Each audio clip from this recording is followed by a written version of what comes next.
Alright, what is up YouTube? Welcome back to another anime live action video for you guys, as today I am finally going to address the comparison between All You Need Is Kill, the manga, and the Edge of Tomorrow movie that came out in 2014. Starring Tom Cruise. So yeah, after doing some research, I actually found out that this movie, Edge of Tomorrow, is actually based on the manga/novel All You Need Is Kill. It is based on that. But in 2013, before the film actually released, they decided to change the name to Edge of Tomorrow. But the name of the movie was actually going to be All You Need Is Kill. When they initially started making the movie, they made it under the name All You Need Is Kill. Like, the movie was gonna be called All You Need Is Kill, the movie. And then right before it released, they changed the name to Edge of Tomorrow. Some say they changed the name to make it less confusing. Some say, I guess, to make it seem less violent or whatever, but it's not just based on the manga/novel. It's not just a open interpretation or anything like that. This is literally All You Need Is Kill, the movie. I do have the manga. I've read it a few times. I really do love it. And I actually haven't seen the movie Edge of Tomorrow. So yeah, there is a video on IGN Cinefix that's called What's the Difference? They basically go in depth with a lot of the comparisons and different things from the movie and the manga. So if you want the full list of differences and similarities, definitely check out that video. But yeah, for this video, I decided to keep it spoiler free.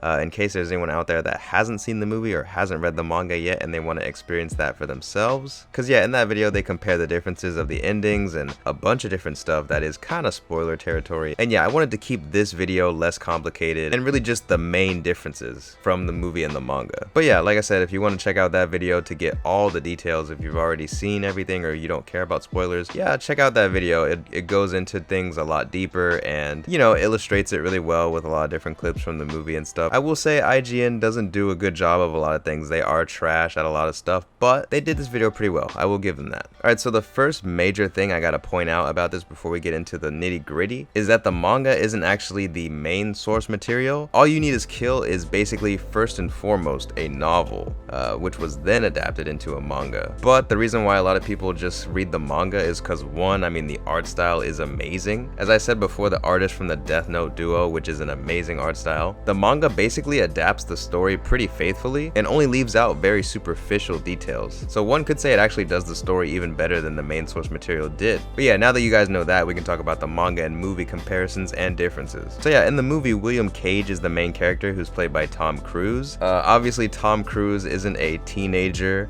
you know, he's a man. As opposed to Keiji Kiriya, who is the main character in the manga. He's much younger, he's like teenager, and but in the manga he does actually earn the nickname Killer Cage from doing well in the combat training. So maybe that's what they were going for when they named him William Cage. Because Killer Cage nickname kind of sounds like William Cage. I mean, that's, you know, something. So yeah, the other main character, Rita, her name's the same in both the manga and the movie, which makes sense because in the manga she's American. But yeah, in the manga her nickname is the Valkyrie, while in the movie her nickname is the Angel of Verdun. But surprisingly, both iterations, they also have another nickname known as the Full Metal Bitch, which is kind of funny. So yeah, now let's talk about the aliens, or also known as the Mimics. This is actually something I found pretty interesting. So the Mimics in the movies are like these tentacle monsters. They kind of look like they're on that Alien movie type beat. But in the manga, they're actually like this black ball with teeth, and they actually look pretty sick. They kind of remind me of like the Gantz black ball, but if that was like a monster, like it's pretty sick. I kind of like both, but I do feel like the black balls are definitely more original, because literally the tentacle monsters in the movie, they really do look very much like Alien, or like they're from the Alien movies. But yeah, now for some plot details and differences. So in the manga, the battle against the Mimics is more globally and has been going on for much longer than it is in the movie. The manga actually starts with Keiji's death and like immediately throws you into this like death loop.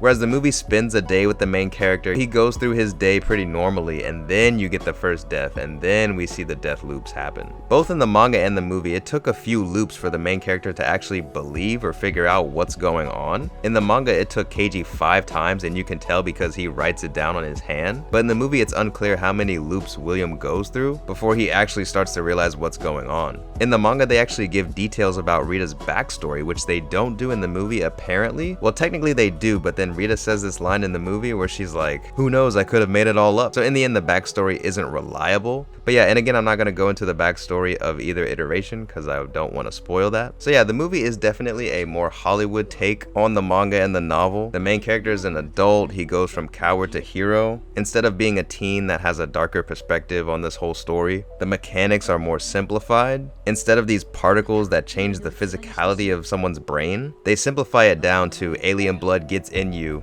and then you get looping powers. So yeah, it's definitely a different take, but it's not to say that it's a bad thing. All You Need Is Kill is the darker, more tragic take on the story, and it's definitely more faithful to the novel, but both adaptations should be enjoyed for what they are, especially if they're both well done. And after doing some research, I'm starting to see that a lot of people actually do appreciate this movie Edge of Tomorrow and do think that it's underappreciated and really good for what it is. I still have yet to see it, of course, but I'm definitely going to go into it now with higher hopes and, you know, a little bit more excited to know that other people enjoy it, and I think I'll probably enjoy it now. But yeah, I also found out that apparently the movie is getting a sequel, and they changed the name of the movie yet again to when it was released on Blu-ray. But I think I'm gonna save that for a different video because, you know, we gotta stretch that content, baby.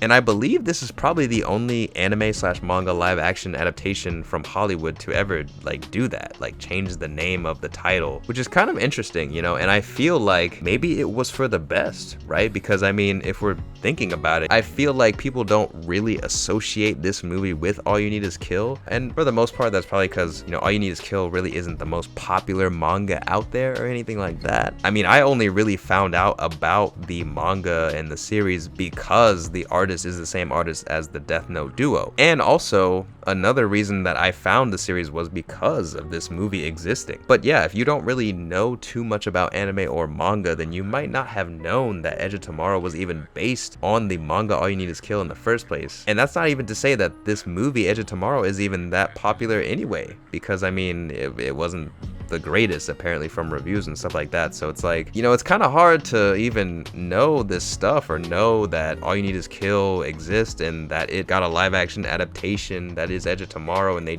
changed the name, and you know, there's so many different things that it's really easy to just miss. You know, it's really easy to just miss all this stuff. So that is why you have YouTube channels like me, moi, ya boy, to give you guys the info, the latest and the greatest, you know, catch y'all up to date with all this stuff. I'm basically doing all the research and finding all the hard evidence for you guys so that you guys are informed that all the bullshit that Hollywood has been doing to anime and with all these live action adaptations over the years and also just, you know, it really piques my curiosity. So, but yeah, so now that it's confirmed this is a live action adaptation, I definitely have to redo my every anime live action from Hollywood that's come out so far video, as well as it's pretty much confirmed I'm going to watch this movie and review it. But yeah, that's pretty much all I wanted to talk about for this one, guys. Just wanted to let you guys know that this is a manga live action adaptation, and yeah, just kind of wanted to talk about a little bit of the differences. But what do you guys think about the differences between the manga and the movie? Let me know in the comments below. Leave a like on the video, subscribe if you haven't already, that helps me out a ton.